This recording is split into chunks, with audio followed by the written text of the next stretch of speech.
সন্দেশখালীতে তৃণমূল নেতার বাড়িতে রেশন দুর্নীতির তদন্ত করতে গিয়ে অনুগামীদের হাতে আক্রান্ত ইডি আধিকারিকেরা ও সংবাদ মাধ্যম। গতকাল অর্থাৎ শুক্রবার সকাল থেকে রেশন দুর্নীতির তদন্ত শুরু করে বেশ কয়েকটি জায়গায় হানা দেয় ইডির আধিকারিকেরা। উত্তর 24 পরগনা জেলার বসিরহাট সন্দেশখালীতে তৃণমূল নেতা শেখ শাহজাহানের বাড়িতে সকালে রেশন দুর্নীতির তদন্ত করতে আসে ইডি আধিকারিকেরা। বাড়িতে বেশ কিছু সময় ডাকাডাকি করার পরও দরজা না খোলায় ইডি আধিকারিকেরা দরজা ভেঙে ঢোকার চেষ্টা করে। ঠিক সেই সময় তৃণমূল নেতার অনুগামীরা এসে ইডি আধিকারিকদেরকে ঘিরে ধরে এবং গাড়ি ভাঙচুর করতে থাকে এবং মারধর করা হয়ও বেশ কয়েকজন ইডি আধিকারিককে। বাদ পড়েনি সংবাদ মাধ্যমও। বেশ কয়েকজন সাংবাদিক ও চিত্র সাংবাদিককে মারধর করা হয়, ভেঙে দেওয়া হয় তাদের ক্যামেরা, ভাঙচুর করা হয়েছে গাড়ি। কোনো রকমে ইডি আধিকারিকেরা ও সাংবাদিকেরা প্রাণ বাঁচিয়ে এলাকা ছেড়ে চলে আসে, যা নিয়ে ইতিমধ্যে বিভিন্ন মহলে উঠছে নিন্দার ঝড়।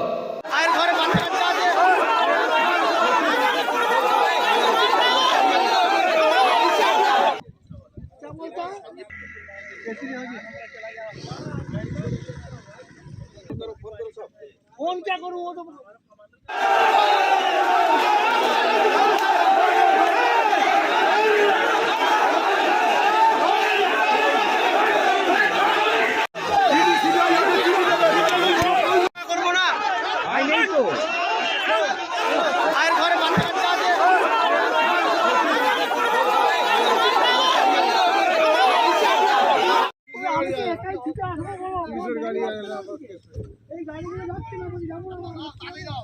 জানো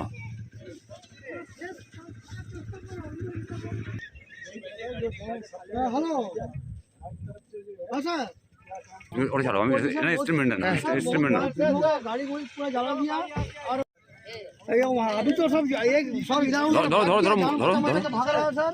वो अभी वहाँ मेरे को रास्ता में दो